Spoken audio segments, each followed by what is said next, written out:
From peanut farmer to president, Jimmy Carter's journey transformed America's soul.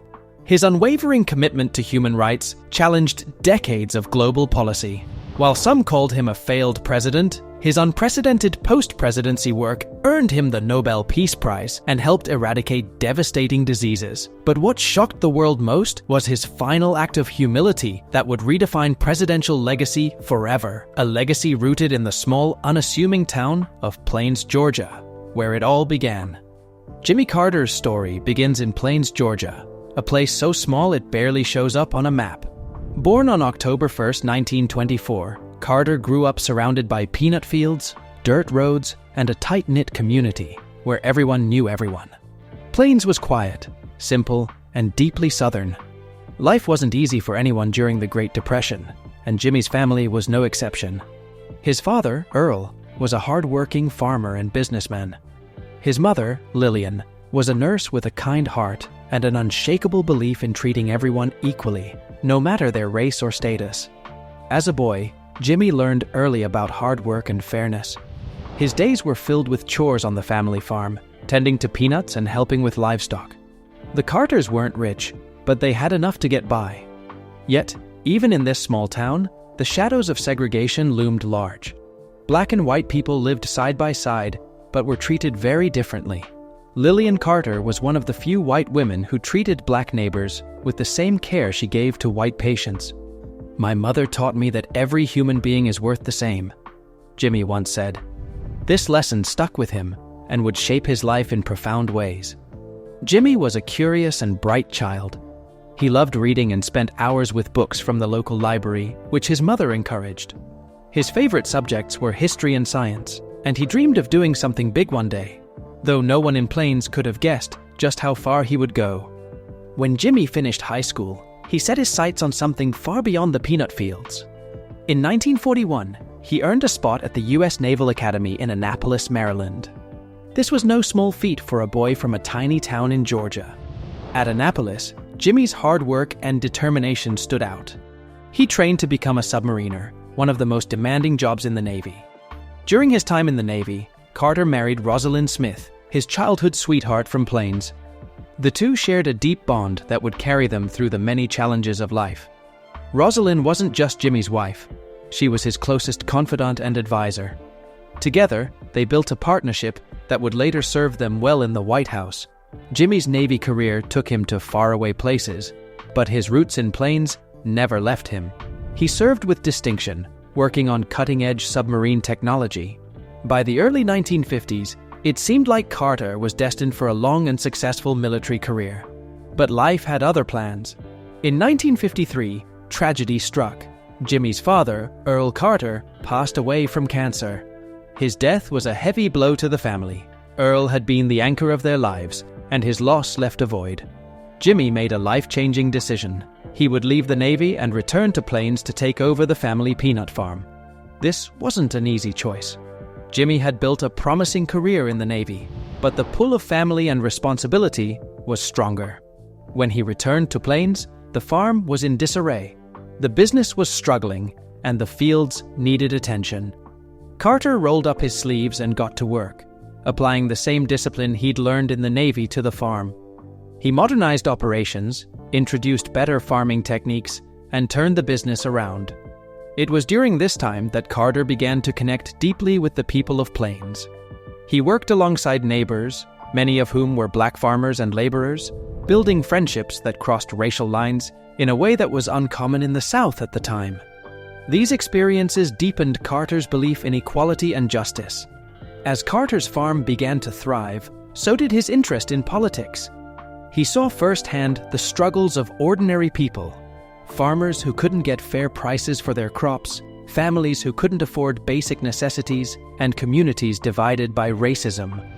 Carter felt a call to make things better, not just for his family, but for everyone around him. In 1962, Carter took his first step into politics, running for the Georgia State Senate. His campaign was a grassroots effort, with Rosalind and his kids knocking on doors and handing out flyers. Carter's honesty and dedication resonated with voters, and he won. Once in office, he wasted no time tackling corruption and fighting for reforms. Carter's time in the state Senate opened his eyes to the deep divisions in Georgia and the nation. The civil rights movement was in full swing, and tensions were high. Many white politicians in the South resisted change, but Carter took a different path. He quietly supported integration and fair treatment for all, even when it wasn't popular. It was a risky stance, but Carter believed it was the right thing to do. After several years in the state Senate, Carter set his sights on a bigger stage, the governor's office. His first attempt in 1966 ended in defeat, but Carter didn't give up. He spent the next few years traveling across Georgia, meeting with farmers, factory workers, teachers, and business owners. He listened to their concerns and shared his vision for a fairer, more united state. In 1970, Carter ran for governor again. This time, his campaign strategy was controversial. Some accused him of appealing to white voters who opposed integration, a tactic that puzzled those who knew his true beliefs. But once elected, Carter shocked everyone during his inaugural address. "The time for racial discrimination is over," he declared, signaling a new era for Georgia. As governor, Carter pushed for reforms in education, healthcare, and government transparency. He also worked to improve race relations, appointing black leaders to prominent positions and advocating for equal rights. His leadership caught the attention of national figures, and soon people began whispering about a peanut farmer from Georgia who might just have what it takes to run for president. By the time Carter left the governor's office in 1975, his reputation as a principled leader was growing. He was still the same man who had grown up in Plains, with a strong moral compass and a deep sense of duty. But now, he was ready for the biggest challenge of all, the presidency. Little did America know, this humble farmer with a soft southern drawl would soon change the course of history. His journey from the peanut fields of Plains to the world stage was just beginning. Jimmy Carter's decision to run for president in 1976 came at a time when America was reeling from mistrust. The Watergate scandal had shattered confidence in government, and the Vietnam War had left the country divided. People were tired of politics as usual. Carter, a peanut farmer turned governor from Georgia, seemed different. He wasn't from Washington, and that was his greatest strength. "I will never lie to you," he promised during his campaign. A simple, powerful statement that spoke directly to a weary nation. But not everyone believed in him at first. Many asked, "Who is Jimmy Carter?" To some, he seemed too inexperienced for the presidency. He had no ties to the powerful elites in Washington, and his soft Southern accent made him sound more like a neighbor than a leader. Yet, that was exactly why people began to listen. Carter seemed honest, relatable, and unshaken by the cynicism that plagued politics. Carter faced off against President Gerald Ford in the 1976 election. Ford, who had taken over after Richard Nixon's resignation, struggled to distance himself from the scandals of the past. Carter's campaign focused on rebuilding trust in government. He traveled the country, speaking directly to voters and sharing his vision of a united, honest America. His message was clear. Washington needed a fresh start, and he was the man to provide it. On election night, Carter's victory was narrow but historic.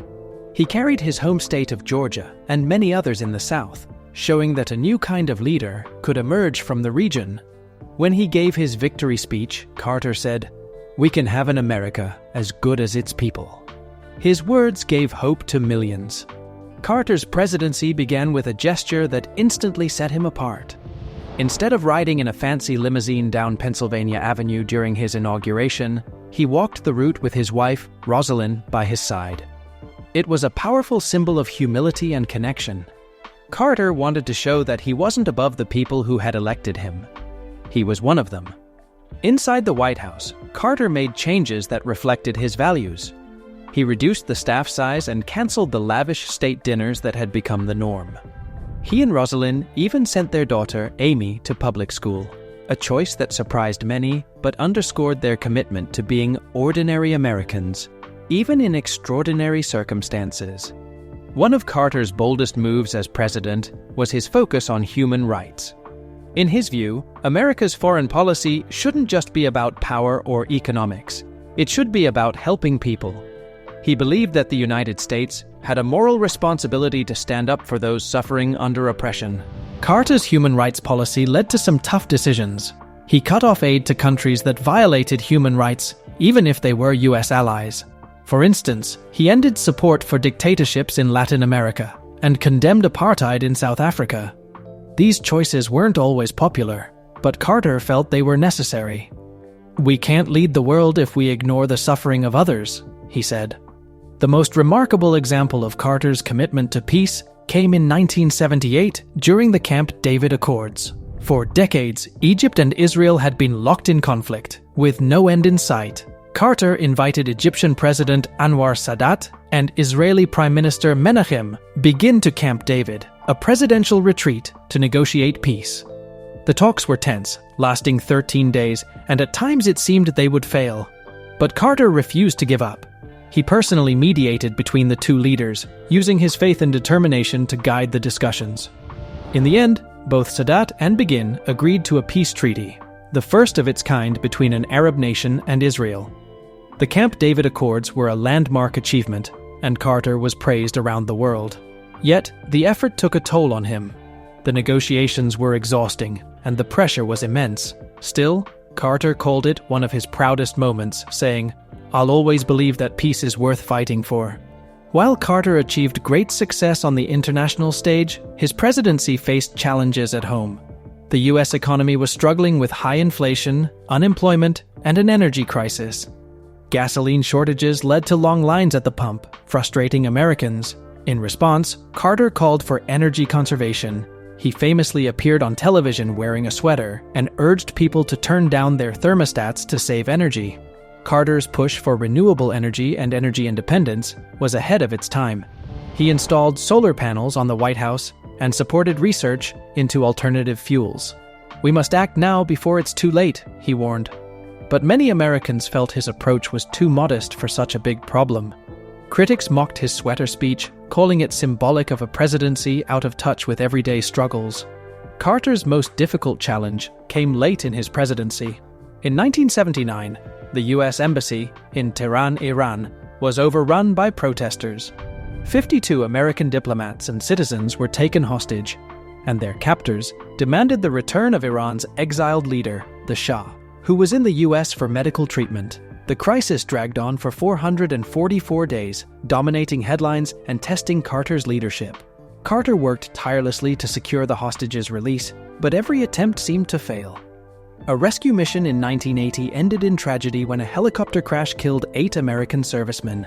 The incident was devastating, both for the nation and for Carter personally. "I made mistakes," Carter later admitted, "but I never stopped trying to bring them home." The hostages were finally released on January 20th, 1981, the day Carter left office. Though he didn't get to celebrate their return as president, Carter took comfort in knowing they were safe. "My prayers were answered," he said. By the end of his term, Carter's approval ratings had plummeted. The economy was still weak, and the Iranian hostage crisis had shaken public confidence in his leadership. In the 1980 election, Carter lost to Ronald Reagan in a landslide. It was a painful defeat, but Carter refused to let it define him. Looking back, Carter's presidency was both inspiring and complex. He achieved historic successes, like the Camp David Accords and his commitment to human rights. But his struggles with the economy and foreign crises overshadowed much of his work at the time. Carter himself reflected on his time in office with humility. "I didn't accomplish everything I hoped," he said, "but I never compromised my values." Though his presidency ended in disappointment, Carter's time in office left a lasting mark. He reminded the world that leadership isn't about power or popularity, it's about principle. His focus on peace, human rights, and renewable energy set the stage for future progress. Most importantly, he showed that honesty and integrity matter, even in the face of challenges. Carter's presidency may have been imperfect, but it was a presidency for the people, and that made all the difference. When Jimmy Carter left the White House in 1981, he could have stepped back and faded into the background, as many former presidents do. His presidency had been judged harshly by critics and voters, and his political career seemed to be over. But for Carter, the end of his time in the Oval Office was not the end of his story.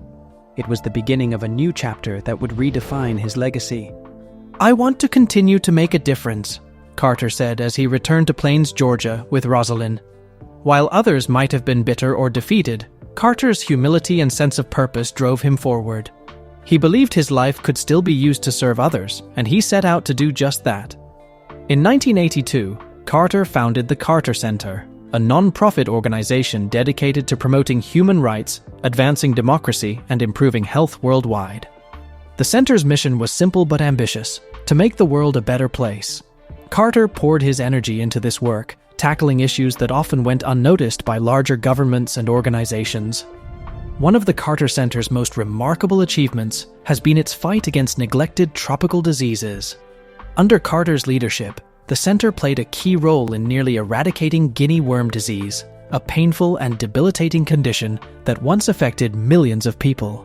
By working with communities to provide clean drinking water and education, the Carter Center reduced cases from 3.5 million in 1986 to fewer than a dozen today.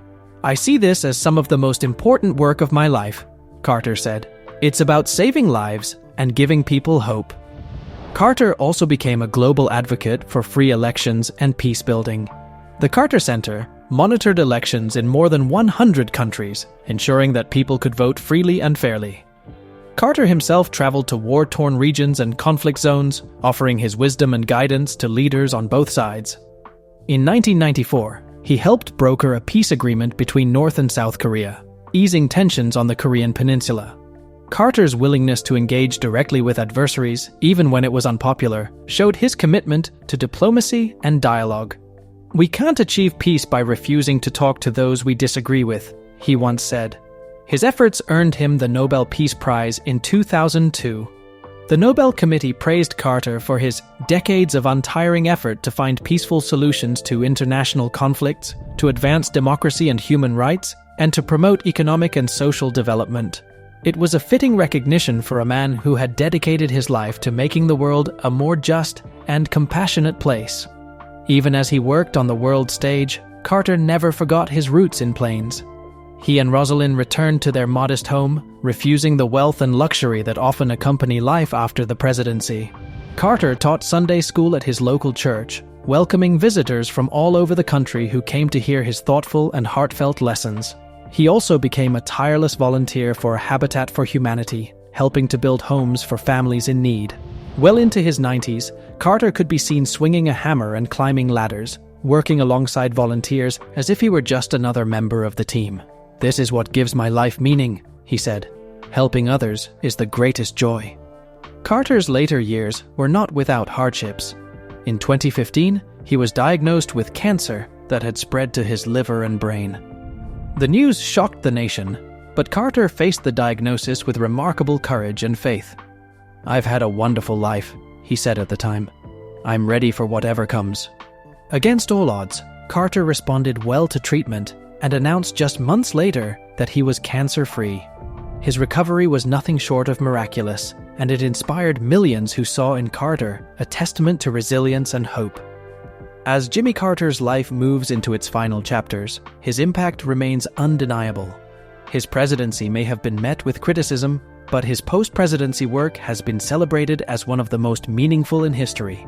Carter transformed what it means to be a former president, showing that public service doesn't end when you leave office, it can begin anew. Through the Carter Center, his advocacy for peace and democracy, and his commitment to helping those in need, Carter has touched countless lives.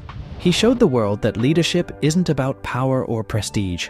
It's about compassion, integrity, and a willingness to stand up for what's right. Carter himself reflected on his journey with humility. "I hope that when people look back on my life, they'll see someone who tried to make the world a little better," he said. Indeed, the world is better because of him. On December 29, 2024, Jimmy Carter passed away peacefully at his home in Plains, Georgia.